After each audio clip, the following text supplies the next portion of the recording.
Welcome to this video. I'm Livia from the Netherlands. I'm Tipu from Bangladesh. Now we live in Florida, the Sunshine State in the United States.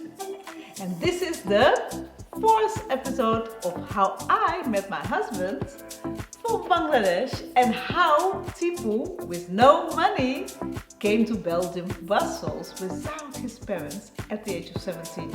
If you have not watched the first three videos, and you can find the links in the description below. In the previous video, you learned how I got the Belgian visa without my parents knowing it, and you learned about their initial reaction. In this video, I will explain to you how the universe conspired to make me go abroad despite the lack of money and the kindness from strangers that I still remember today. Join us on the adventurous soul journey by subscribing, liking the video and clicking the notification bell so you'll be notified as soon as a new video comes out. And you'll never have to miss out. Are you ready? Buckle up, because this is going to be another adventurous ride. Did you realize that if you want something badly and you take fearless massive action, the universe allows it to happen, even if it seems out of your reach? Comment below if something like this happened in your life too.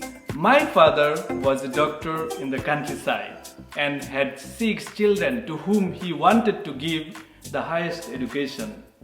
Because of that, he didn't have an additional $4,000 to $5,000 per year to let me study abroad. So it seems unlikely that I could go. Then something unexpected happened. The government contacted my father and offered him money for one piece of land that he had. Thus, the money problem was solved and I could go. Looking back now, it was clear that the universe conspired to help me go abroad. And me too. That's incredible. Your first challenge was that you did not have money for the visa, like you shared in the last video. And your next challenge was to get money for your flight and study abroad. And finally, all the money you needed came into your life anyway. Yes.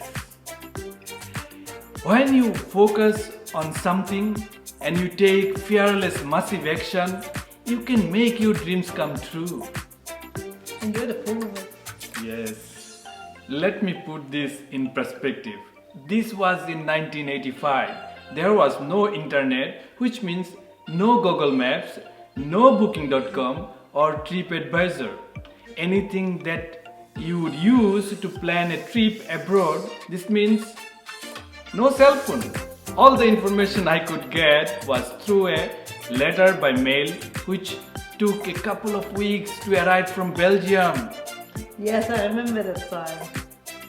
Traveling is so much easier nowadays. Yes. Did you ever fly before the trip to Belgium? No, I had never gotten on a plane before.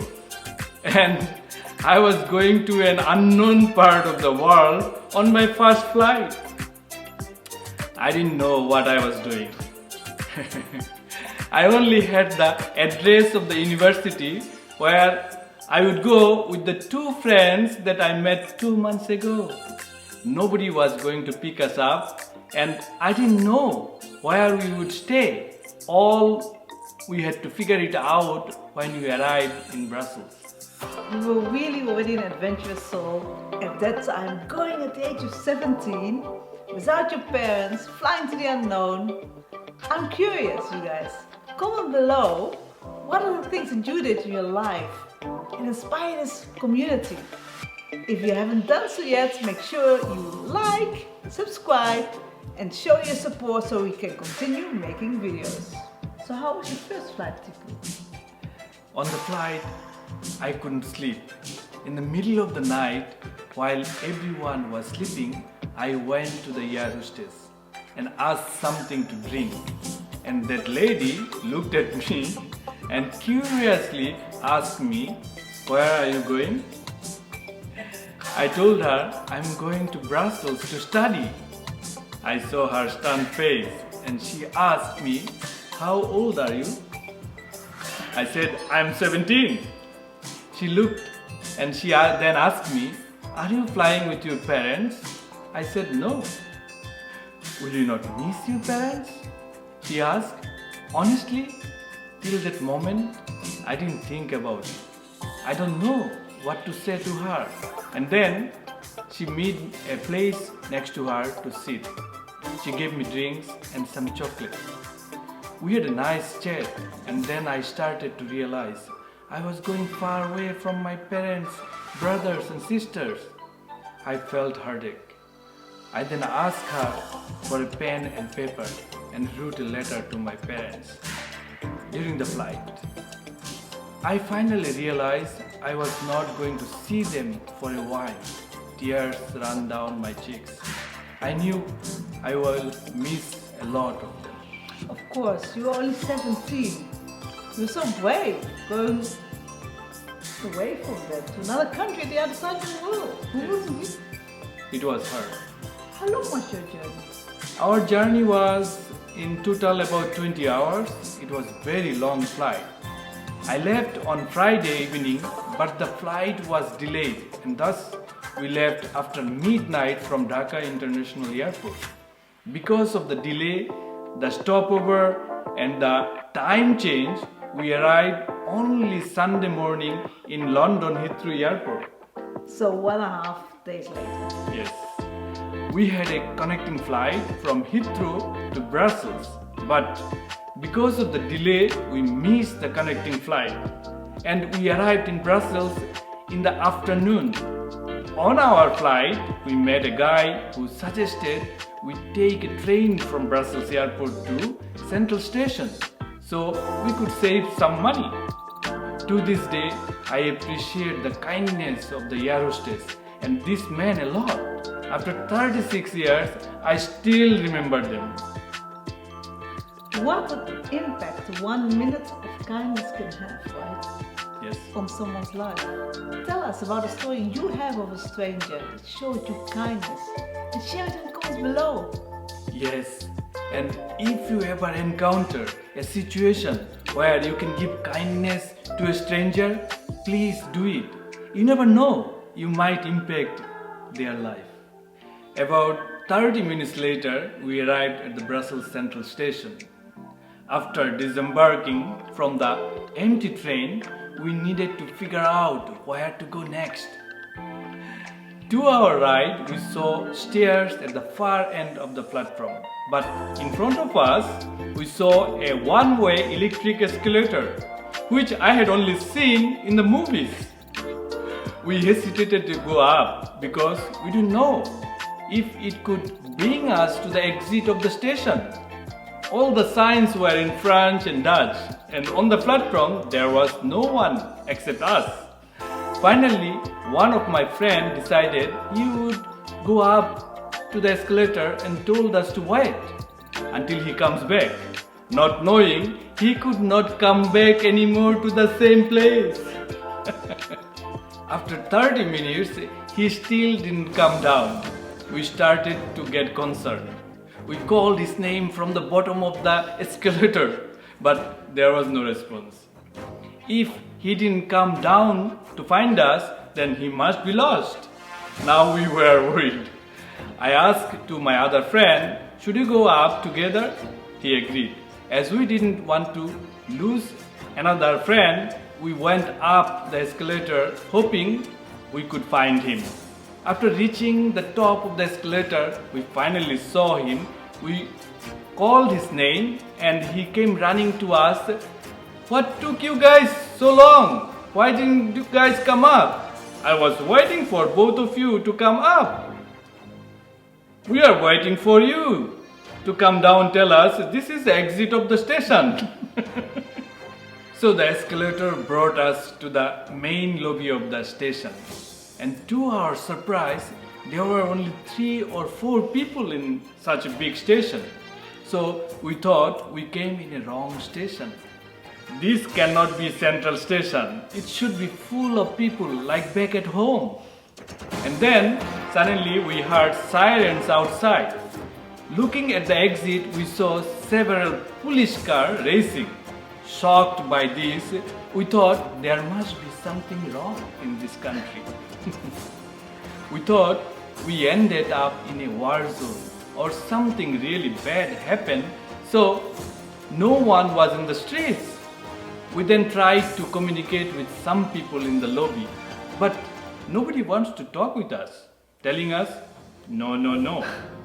To our realization, they didn't understand any English. We were on our own. I was thinking, where did we end up? I can imagine. You must have been worried about where you were. You must have been so exhausted. Yes, we were. And we were worried and exhausted. Now I know why there was almost no one on the streets and in the station, because it was Sunday. In those days, all grocery stores were closed on Sunday and most people stayed at home on that day. Luckily, near the station we found one taxi. He didn't speak English either, so we showed him an address of a person that lived at the university campus dorm. One of my friends had gotten his name and we hoped that he would help us to find a place to stay. After arriving in front of his room, we realized he was not at home. So we waited in front of his student house, hoping he would arrive soon. 2 hours later, we saw one person walking towards us and we asked him if he is from Bangladesh. To our relief, for the first time in Belgium, we heard someone else speaking Bangla with a typical Dhakai accent. He told us the person you are looking for is probably working or moved to another dorm house. He also told us in that dorm there is a birthday party and he could bring us so that we can meet other Bangladeshi students.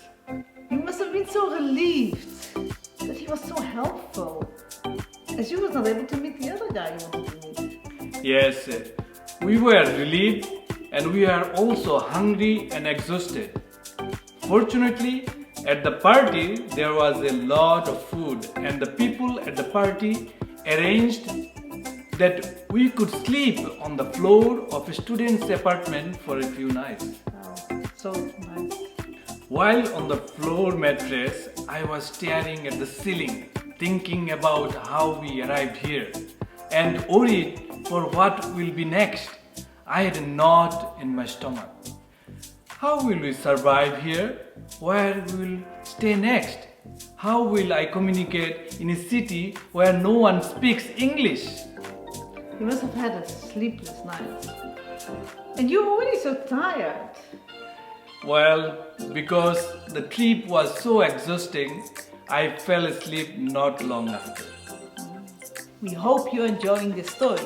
In the next video, you will learn what unexpected adventures made me, a Dutch girl, meet a Bangladeshi boy in Belgium. Make sure you like the video, subscribe and click the notification bell so you will find out if he decides to stay in Brussels. This was the 4th episode of our love story. If you did not watch the previous videos yet, you can find the link in the description below. Thank you for watching. We will see you in the next video. Bye bye. Bye bye.